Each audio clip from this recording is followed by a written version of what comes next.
Hello friends. तो आज हम शुरू करने जा रहे हैं रीट के प्रीवियस ईयर क्वेश्चन पेपर को सॉल्यूशन करने की सीरीज़। इस सीरीज़ के माध्यम से हम रीट के जितने भी प्रीवियस ईयर में पेपर हुए हैं हम उनका सभी का सॉल्यूशन प्रोवाइड कराएंगे। तो इससे आपको ये अंदाज़ा लग पाएगा कि आपकी तैयारी कैसी चल रही है और प्रीवियस एग्ज़ाम में कैसे क्वेश्चन आए आए हैं और आगे कैसे क्वेश्चन आएंगे, क्योंकि लगभग पिछले एग्ज़ामों से बहुत से क्वेश्चन रिपीट होते हैं। तो ये सेशंस आपके लिए बहुत फ़ायदेमंद रहेंगे। तो चलिए ज़्यादा बात नहीं करते हुए सीधे स्टार्ट करते हैं। और आप भी प्रत्येक क्वेश्चन को बहुत ही ध्यान से देखना और उसके आंसर्स को देखना, और ये आपके लिए बहुत ही फ़ायदेमंद होगा। तो चलिए दोस्तों स्टार्ट करते हैं। फर्स्ट क्वेश्चन है, विकास का कौन सा आयाम नोम नोम चॉम्स्की के सिद्धांतों से प्रभावित हुआ है? ऑप्शन ए है भाषा विकास, ऑप्शन बी है नैतिक विकास, ऑप्शन सी है सांवेगिक विकास, ऑप्शन डी है संज्ञानात्मक विकास। तो इस क्वेश्चन का राइट आंसर होगा ऑप्शन ए भाषा विकास, लैंग्वेज डेवलपमेंट। चलिए नेक्स्ट क्वेश्चन की तरफ बढ़ते हैं। क्वेश्चन नंबर 2 है, स्वभाव में व्यक्तिगत विभिन्नताएं आधारभूत रूप से होती है। तो ऑप्शन ए है अधिगमित, ऑप्शन बी है जन्मजात, ऑप्शन सी है अधिग्रहित, ऑप्शन डी है सांस्कृतिक सांस्कृतिक। तो इसका राइट आंसर होगा जन्मजात, इनेंट। तो इंडिविजुअल डिफरेंसेस इनेंट होती है आपके बेसिकली। तो क्वेश्चन नंबर 3 देखिए, किसने व्यक्तित्व के किसी भी सिद्धांत को प्रतिपादित नहीं किया? तो ऑप्शन ए है B F Skinner, option B है सिगमंड फ्रॉइड, ऑप्शन सी है गॉर्डन ऑलपोर्ट, ऑप्शन डी है रेमंड बी कैटेल। तो इसका राइट आंसर होगा option A B F Skinner. चलिए नेक्स्ट क्वेश्चन की तरफ बढ़ते हैं। Question number 4, Henry A Murray तथा क्रिस्टियाना डी मॉर्गन द्वारा कौन सा परीक्षण निर्मित किया गया? ऑप्शन ए है वाक्य पूर्ति परीक्षण, ऑप्शन बी है 16 व्यक्तित्व आयाम, ऑप्शन सी है कथानक संप्रत्यक्षण परीक्षण, ऑप्शन डी है चित्रकुंठा परीक्षण। तो इस क्वेश्चन का राइट आंसर होगा ऑप्शन बी 16 व्यक्तित्व आयाम, 16 पर्सनैलिटी फैक्टर्स। क्वेश्चन नंबर 5 देखिए दोस्तों, एक बालक की वृद्धि से कौन सा कारक संबंधित नहीं है? ए पोषण, बी स्वास्थ्य, सी निद्रा, डी अधिवास। तो इसका राइट आंसर होगा अधिवास, डोमिसाइल इसका राइट आंसर होगा दोस्तों। चलिए नेक्स्ट क्वेश्चन, क्वेश्चन नंबर 6, कौन सा परीक्षण बुद्धिमत्ता का संस्कृति मुक्ति अवाचिक परीक्षण है? Non verbal test, culture free non verbal test of intelligence. तो आपके ऑप्शन है, ए है बुद्धिमत्ता का समूह परीक्षण, ऑप्शन बी है वेस्लर वयस्क बुद्धिमत्ता मापनी, ऑप्शन सी है भाटिया बैटरी, ऑप्शन डी है स्टैंडर्ड प्रोग्रेसिव मैट्रिसेस। तो इसका राइट आंसर होगा दोस्तों option number D will be the right answer for this question. Question number 7 देखिए आप, बहुआयामी बुद्धिमत्ताओं के गार्डनर के सिद्धांत में कौन सी बुद्धिमत्ता सम्मिलित नहीं है? अंतर्वैयक्तिक, प्राकृतिक, सांवेगिक, अस्तित्वकारी। इसका राइट आंसर होगा सांवेगिक, इमोशनल।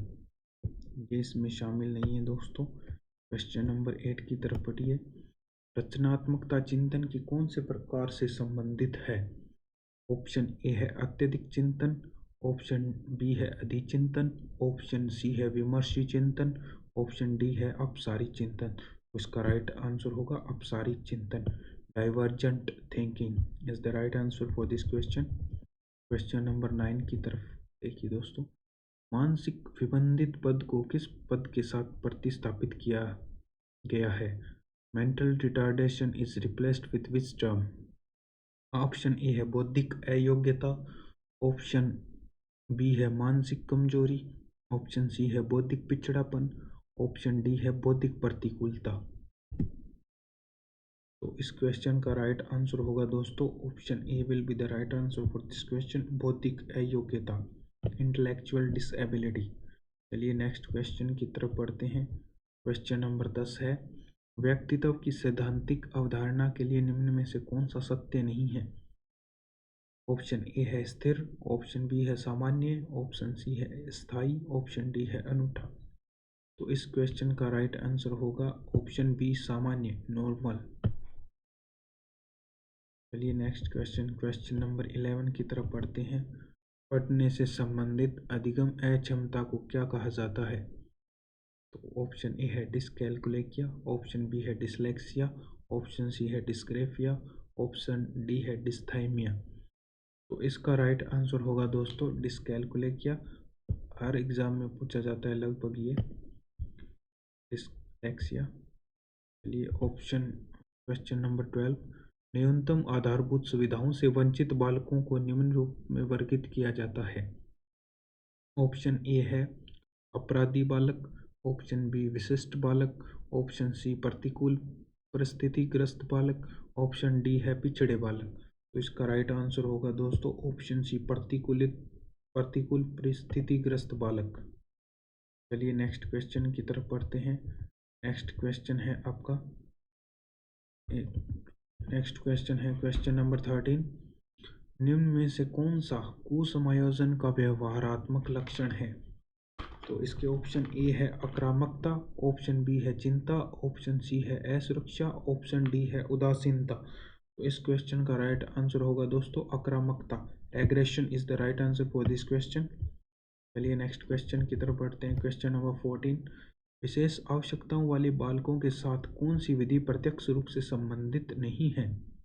ऑप्शन ए है पाठ्यक्रम का विभिन्नीकरण, ऑप्शन बी है खेल कूद व अतिरिक्त पाठ्यक्रम गतिविधियों का विकास, ऑप्शन सी है भिन्न शिक्षण विधियाँ, ऑप्शन डी है विशेष गतिविधियों के लिए प्रशिक्षण। तो इसका राइट आंसर होगा दोस्तों ऑप्शन बी खेल कूद व अतिरिक्त पाठ्यक्रम गतिविधियों का विकास, development of sports and extra curricular activities.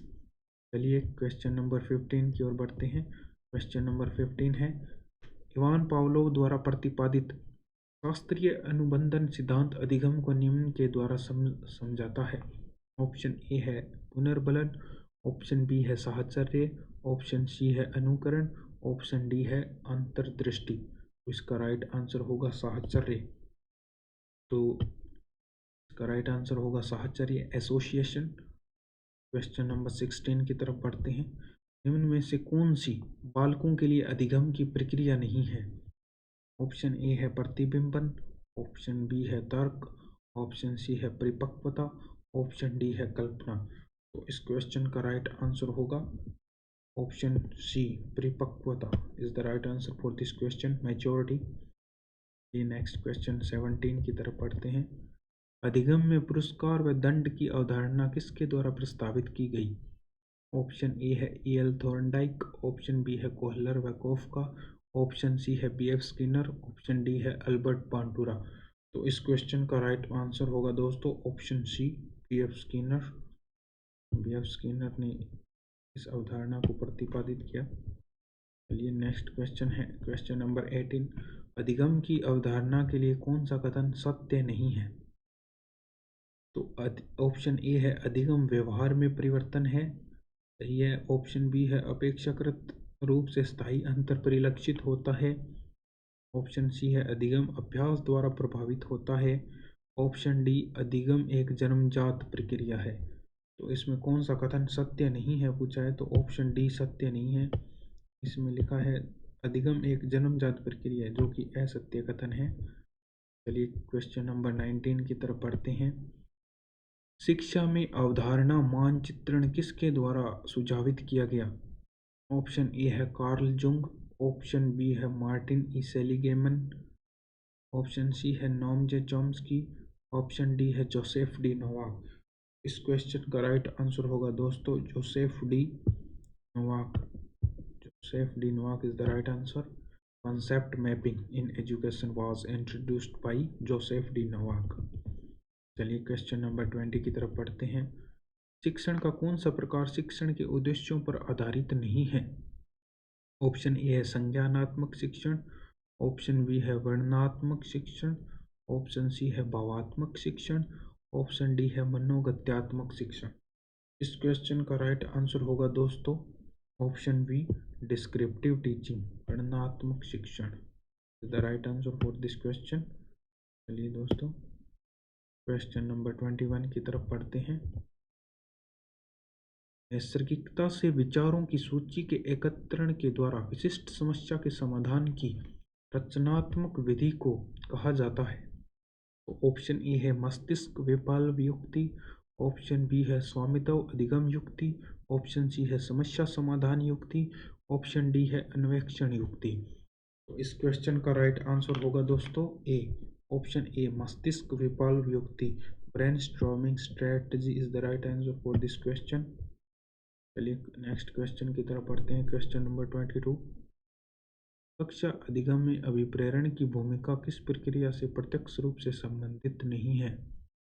Option A है प्रकृति तथा परिणाम का ज्ञान, ऑप्शन बी है अंतर्वैयक्तिक समायोजन, ऑप्शन सी है प्रशंसा तथा आलोचना, ऑप्शन डी है आकांक्षा सतर। तो इस क्वेश्चन का राइट आंसर होगा दोस्तों अंतर्वैयक्तिक समायोजन। Interpersonal adjustment is the right answer for this question. Question number 23, राष्ट्रीय पाठ्यचर्या रूपरेखा 2005 का मुख्य दर्शन क्या है? ऑप्शन ए है व्यवसायिक कुशलताएं सीखना, ऑप्शन बी है बिना बोझ के सीखना, ऑप्शन सी है सह शैक्षणिक गतिविधियों को सीखना, ऑप्शन डी है सतत एवं व्यापक मूल्यांकन। तो इसका राइट आंसर होगा दोस्तों ऑप्शन बी बिना बोझ के सीखना, learning without burden. Question number 24, शिक्षा का अधिकार अधिनियम 2009 के लिए कौन सा कथन सत्य नहीं है?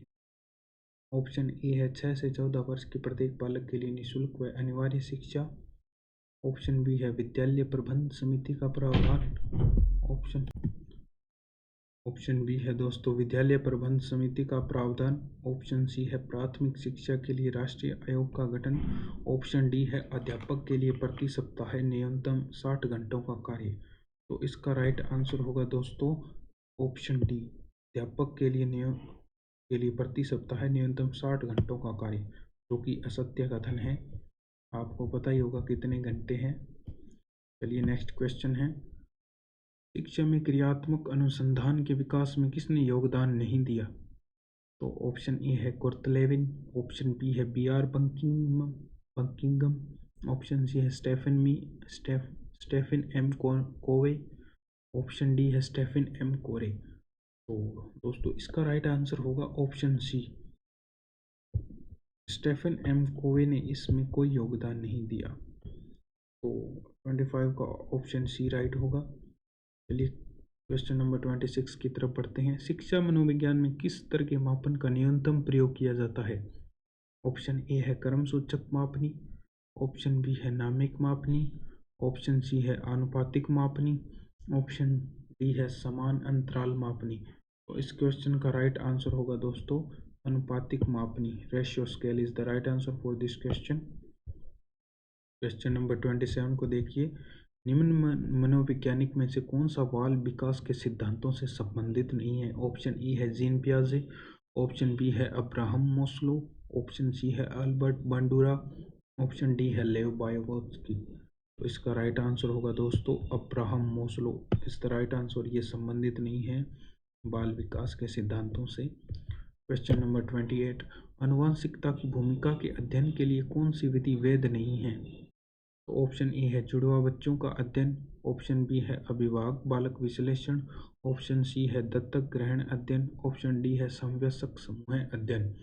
तो इस क्वेश्चन का राइट आंसर होगा दोस्तों समवयस्क समूह अध्ययन, peer group study is the right answer for this question. Question number 29 की तरफ पढ़ते हैं। एक व्यक्ति की दिखाई देने वाली दैहिक तथा मनोवैज्ञानिक विशेषताओं को ब्लैंक्स के रूप में परिभाषित किया जाता है। ऑप्शन ए है प्रोटोटाइप, ऑप्शन बी है कार्योटाइप, ऑप्शन सी है फिनोटाइप, ऑप्शन डी है जीनोटाइप। इस क्वेश्चन का राइट आंसर होगा दोस्तों phenotype, option C is the right answer for this question. चलिए क्वेश्चन 30 की ओर बढ़ते हैं। एक मिनट रुकिए दोस्तों।